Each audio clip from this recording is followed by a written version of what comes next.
Hi friends, এই ভিডিওতে আমরা এসআইআর এর একটি গুরুত্বপূর্ণ বিষয় নিয়ে আলোচনা করব। আপনারা জানেন যে এই মুহূর্তে পশ্চিমবঙ্গে এসআইআর প্রক্রিয়া চলছে। কি কারণে, মূলত কোন কোন কারণে নাম বাদ দিচ্ছে কমিশন, বিস্তারিত এই ভিডিওতে আমরা জানব। সামনেই চূড়ান্ত ভোটার তালিকা প্রকাশ করার যে দিন, সেটা আপনারা জানেন যে 14ই ফেব্রুয়ারি। আর তার আগেই নির্বাচন কমিশনের কপালে কিন্তু চিন্তার ভাঁজ ফেলার মতো খবর যে বর্তমানে এসআইআর যে প্রক্রিয়া চলছে, তা এই যে প্রক্রিয়ায় হাজার হাজার নাম বাদ পড়ছে বা রিজেক্ট হচ্ছে। কেন এমন হচ্ছে কমিশন পরিষ্কার জানিয়েছে। নির্ধারিত গাইডলাইন এবং যে 11টি নথিপত্রের কথা বলা হয়েছে তা না মানলে ভোটার তালিকা থেকে নাম কাটা যাওয়া কিন্তু নিশ্চিত। তো সাধারণ মানুষের অজান্তেই এমন কিছু ভুল হয়ে যাচ্ছে যার খেসারত দিতে হতে পারে কিন্তু ভোটের সময়। তো যারা নতুন করে আবেদন করেছেন বা যাদের নাম যাচাইকরণের স্তরে রয়েছে তাদের জন্য বিষয়টি অত্যন্ত গুরুত্বপূর্ণ। নির্বাচন কমিশন প্রায় 16টি এমন ক্ষেত্র বা কমন অবজারভেশন চিহ্নিত করেছে যেখানে সামান্য ভুলেই আবেদন বাতিল হয়ে যাচ্ছে। ভোটার তালিকায় নাম তোলার ক্ষেত্রে বা সংশোধনের ক্ষেত্রে সবচেয়ে বড় বাধা হয়ে দাঁড়িয়েছে সঠিক নথির অভাব। কমিশন স্পষ্ট করে দিয়েছে শুধুমাত্র আধার কার্ড জমা দিলেই তা কোনোভাবেই গ্রাহ্য হবে না। অনেকেই মনে করেন আধার কার্ড থাকলেই সব কাজ হয়ে যাবে, কিন্তু নির্বাচন কমিশনের যে নিয়ম সেটা অনুসারে শুধুমাত্র আধার কার্ড জমা দিয়ে ভোটার তালিকায় নাম তোলা যাবে না। এর সাথে সাপোর্টিং ডকুমেন্টস বা যে 11টি নির্ধারিত নথির মধ্যে যে কোনো একটি থাকতেই হবে। এমনকি আধার এবং ফ্যামিলি রেজিস্টার বা এসিসিসি ডেটা দিলেও কিন্তু আবেদন বাতিল হবে।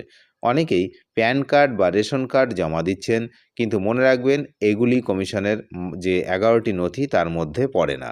ফলে এই ডকুমেন্টগুলি জমা দিলে আবেদন সরাসরি নাকচ হয়ে যাবে। জমির দলিল, পঞ্চায়েত প্রধানের শংসাপত্র, নাম পরিবর্তনের এফিডেভিট বা প্রাইভেট স্কুলের সার্টিফিকেট জমা দিলে তা সরাসরি রিজেক্ট তালিকায় চলে যাচ্ছে। বুঝতেই পারছেন কোন কোনগুলো রিজেক্ট তালিকায় যাচ্ছে। সবচেয়ে বেশি জটিলতা তৈরি হয়েছে যাদের ক্ষেত্রে জন্ম 1 জুলাই 1987 থেকে 1 জানুয়ারি 2024-এর মধ্যে। এই বয়সের আবেদনকারীদের ক্ষেত্রে কমিশন অত্যন্ত কড়া। ধরুন আপনি আপনার বার্থ সার্টিফিকেট, আধার এবং মাধ্যমিকের অ্যাডমিট কার্ড জমা দিয়েছেন, কিন্তু আপনার বাবা মায়ের সাথে আপনার সম্পর্কের কোনো প্রমাণ দিতে পারেননি, অথবা বাবা মায়ের জন্ম সংক্রান্ত কোনো নথি দেননি। সেক্ষেত্রে আপনার আবেদন সন্দেহজনক হিসেবে চিহ্নিত হবে এবং নাম বাতিল হতে পারে। নিজের সব কাগজ ঠিক থাকলেও বাবা মায়ের সঠিক ডকুমেন্ট বা তাদের সাথে আপনার সম্পর্কের প্রমাণ মানে ঠিকঠাকভাবে দাখিল করতে না পারলে কিন্তু সেটাও সমস্যার বিষয়। ভোটার তালিকায় নাম যাচাইয়ের ক্ষেত্রে পুরনো বা লিগালি ভোটার গুরুত্ব অপরিসীম। বিশেষ করে 2002 সালের ভোটার তালিকায় তথ্যের সাথে বর্তমান আবেদনের তথ্যের মিল থাকা বাধ্যতামূলক। আপনি হয়তো বাবা মায়ের 2002 সালের রেফারেন্স দিয়েছেন, কিন্তু সেখানে থাকা নামের বানানের সাথে আপনার বর্তমান নথির নামের আকাশ পাতাল তফাৎ। এমন ক্ষেত্রেও নাম বাদ পড়তে পারে। অনেকেই বাবা মায়ের পরিবর্তে দাদু বা দিদার তথ্যের সাথে লিঙ্ক করান।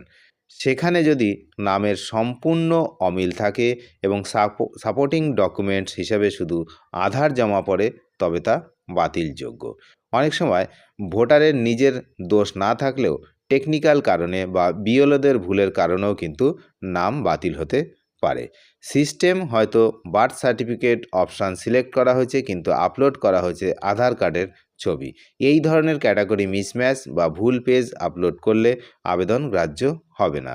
এনুমারেশন ফর্মে আপনার সই এবং শুনানির রিসিপ্ট কপিতে সই যদি না মেলে, অথবা একই ছবি যদি একাধিক ব্যক্তির প্রোফাইলে আপলোড করা হয়, তবে কমিশন তা জালিয়াতি বা ভুল হিসাবে গণ্য করে বাতিল করে দেবে। এছাড়া আদালতের নির্দেশ অনুযায়ী 2010 থেকে 2024 সালের মধ্যে ইস্যু করা ওবিসি সার্টিফিকেট যারা রয়েছে সেই ওবিসি সার্টিফিকেটের আপাতত অন্তর্ভুক্ত করা হচ্ছে না বা রিজেক্ট করা হচ্ছে, যা চূড়ান্ত রায়ের উপরে কিন্তু নির্ভরশীল। তাই চূড়ান্ত তালিকা প্রকাশের আগে নিজের স্ট্যাটাস যাচাই করে নেওয়া বুদ্ধিমানের কাজ। সুতরাং বুঝতেই পারছেন, খুবই সতর্ক থাকতে হবে এই এসআইআর প্রসঙ্গে। যে নথিগুলো দিতে হবে সেই নথিগুলো নিয়ম মেনে জমা দিতে হবে এবং সমস্ত দিক খতিয়ে দেখেই দিতে হবে। এমন কোনো নথি দেবেন না বা এমন কোনো কাজ করবেন না যার জন্য আপনার নাম ভোটার তালিকা থেকে বাদ চলে যেতে পারে। তবে চিন্তার কোনো কারণ নেই এবং দুশ্চিন্তার যে বিষয়টা সেটাও নেই। কারণ কি, যাদের সমস্ত কাগজপত্র ঠিকঠাক রয়েছে এবং যথাসময়ে যথা জায়গাতে ঠিক কাগজপত্র দাখিল করেছেন, তাদের ক্ষেত্রে কিন্তু কোনো বিষয় নেই। তো আতঙ্কের বিষয় নয়, সচেতন থাকতে হবে। অনেক ধন্যবাদ শেষ পর্যন্ত দেখার জন্য। চ্যানেলে যারা নতুন তারা নিয়মিত আপডেট পেতে অবশ্যই চ্যানেলটিকে সাবস্ক্রাইব করে সঙ্গে থাকবেন। ধন্যবাদ।